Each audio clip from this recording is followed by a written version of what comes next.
the Madman! Gobble gobble, welcome to today's set of cards. Happy Thanksgiving, by the way. Today, we ask ourselves a very important question. Is Pirate Warrior back?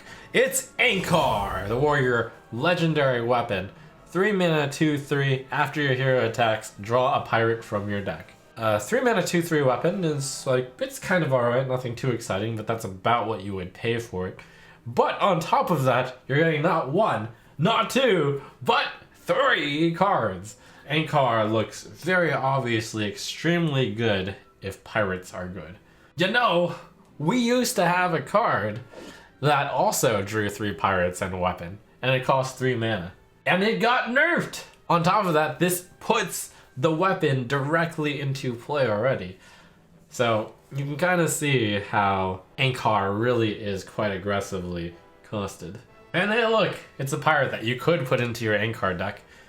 Cobalt Sticky Finger. Battlecry, steal your opponent's weapon. 5 mana 4/4 pirate. I think this card is stronger than Harrison most of the time, because typically weapons will end up at around 1 durability left. So the question is, would you rather have 1 card, or would you rather have the weapon in play without paying any mana, because you're stealing it from their side onto your side? Maybe it has a death rattle, that would be really good. And then, you get to attack immediately with it without paying any mana.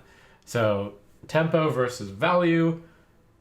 Tempo tends to be better when you're dealing with weapons. Probably one of the best weapon hate cards out there. And by the way, a reminder that all of the Galakrond decks out there will have a 5/2 weapon if they invoke Galakrond 4 times. They'll probably immediately attack with the weapon the turn they play Galakrond, so it'll be a 5/1 weapon. You can just sticky finger it. You probably want to do better than that. If there's a lot of weapons in the meta, I think Cobalt Sticky Finger will see play. Dreadraven, a neutral 3 mana 3/4 beast, has +3 attack for each other Dreadraven you control. The way I see this is you either use this in a very, boring way. It's 3 mana 3/4 beast, not bad. But, there was Nightmare Amalgam and no one was like, oh wow, Nightmare Amalgam. Unless you're playing Battlegrounds. So really where Dreadraven will shine is if you're playing it in a combo wombo deck.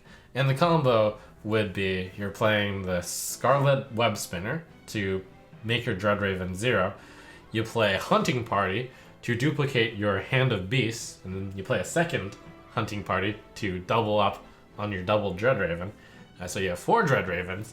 You play your Tundra Rhino, and then you play Dreadraven, Dreadraven, Dreadraven, Dreadraven, and they all have 12 attack, and you swing in for 48, +2 with your Tundra Rhino, +2 with your hero power.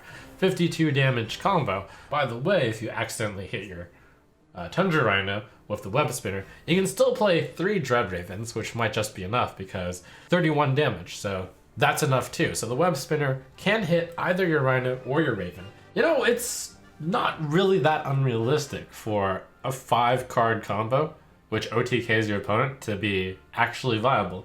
Breath of the Infinite. A priest 3 mana spell. Deal 2 damage to all minions. If you're holding a dragon, only damage enemies. Of all of those really ridiculous cards that do something ridiculous when you're holding a dragon, this one seems the tamest, but it also works even when you're not holding a dragon pretty well. So it's a volcanic potion if you're not holding a dragon. If you are holding a dragon, it's a consecration which doesn't hit the face.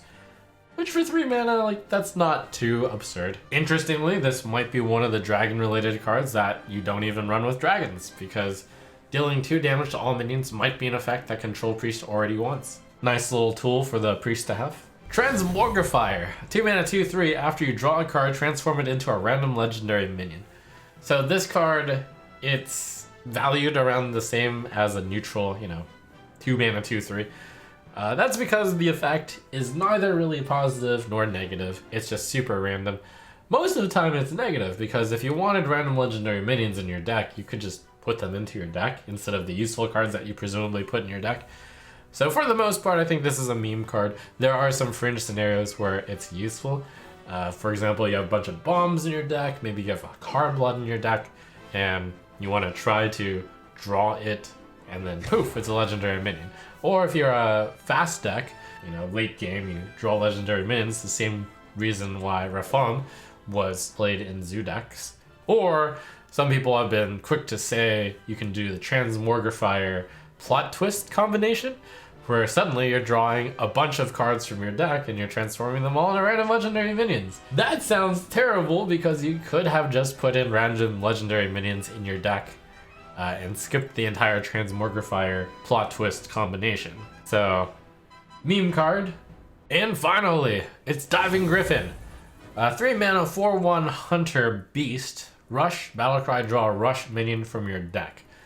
What an insane card.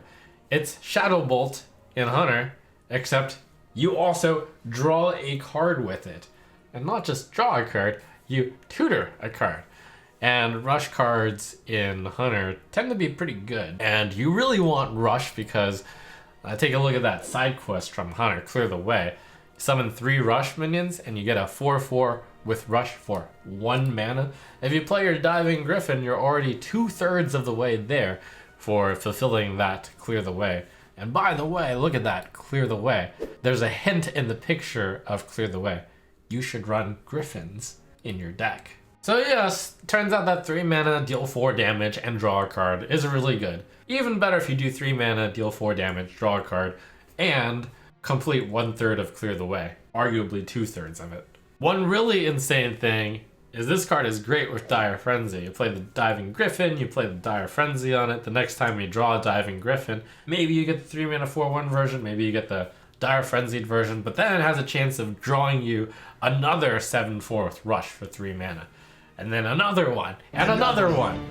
So that's quite potentially a real deck. A cool card. By the way, my card is right on the horizon.